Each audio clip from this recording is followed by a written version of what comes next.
സഭയും തുടങ്ങിയിരുന്നു. എല്ലാ മൃഗങ്ങളും ഷേർഖാന്റെ മുൻപിൽ ഹാജരായി. ഇന്ന് എന്റെ ഭക്ഷണവും മോഷണം പോയിരിക്കുന്നു. ഇങ്ങനെ മോഷ്ടിക്കുന്നത് അത് ആരാണ്? ആരെയും അറിയിക്കാതെ അവൻ മോഷ്ടിക്കുന്നു.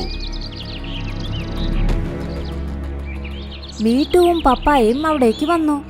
അതേസമയം ആ കുഞ്ഞു പൂച്ചയും അവരുടെ കൂടെ അവിടേക്ക് വന്നു. സിംഹരാജാവേ, താങ്കളോട് എനിക്ക് കുറച്ച് കാര്യങ്ങൾ പറയാനുണ്ട്. ആ, ഒരു പപ്പായ എങ്ങനെ സംസാരിക്കുന്നു? ആ സിംഹരാജാവേ, ഞാനൊരു മാന്ത്രിക പപ്പായയാ. ഇന്നുവരെ കാട്ടിൽ നടന്ന എല്ലാ മോഷണവും ഈ മീക്കുവാണ് എന്നെ കൊണ്ട് ചെയ്യിപ്പിച്ചുകൊണ്ടിരുന്നത്. നിനക്ക് എന്ത് ധൈര്യമാണ് പൂച്ചേ? ഇല്ല സിംഹരാജാവേ, ഇവൻ കള്ളം പറയുന്നതാ. നിങ്ങൾക്ക് വിശ്വാസമില്ലെങ്കിൽ എല്ലാവരും ഇവന്റെ വീട്ടിലേക്ക് പോയി നോക്കൂ. അത് കേട്ട് എല്ലാ മൃഗങ്ങളും അതിന്റെ വീട്ടിലേക്ക് പോയി. അപ്പോൾ അവിടെ ഷേർഖാൻ കണ്ടു. അദ്ദേഹം കഷ്ടപ്പെട്ട് വേട്ടയാടിയ മൃഗത്തിന്റെ മാംസം പൂച്ചയുടെ വീട്ടിലിരിക്കുന്നു. ഇന്നു മുതൽ 20 ദിവസങ്ങൾ വരെ കറുപ്പ് ഗുഹയിൽ നീ തടവനുഭവിക്കണം. ഷേർഖാൻ മീക്കു പൂച്ചയ്ക്ക് ശിക്ഷയും കൊടുത്ത് പപ്പായയോട് ഇങ്ങനെ പറഞ്ഞു.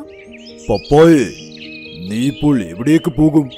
വീണ്ടും അത്യാഗ്രഹമുള്ളവരുടെ കയ്യിലേക്ക് നീ പോയാൽ വീണ്ടും നിന്നെ മോശകാര്യങ്ങൾക്ക് വേണ്ടി ദുരുപയോഗം ചെയ്യും. ഞാൻ മീട്ടുവിന്റെ കൂടെ പോയിക്കോളാം. അതാണ് എനിക്ക് ഉചിതം. എപ്പോഴും ഇവന്റെ കൂടെ തന്നെ ഞാൻ ജീവിക്കാം. ഇത് കേട്ട് മീട്ടു ഒരുപാട് സന്തോഷിച്ചു. ശരി, വാ പപ്പായേ, വാ, നമ്മുടെ വീട്ടിലേക്ക് പോകാം. പപ്പായ മീട്ടുവിന്റെ കൂടെ അതിന്റെ വീട്ടിലേക്ക് പോയി. അങ്ങനെ അന്നു മുതൽ പപ്പായ മീട്ടുവിന്റെ കൂടെ ഒരുപാട് സന്തോഷത്തോടെ ജീവിച്ചു.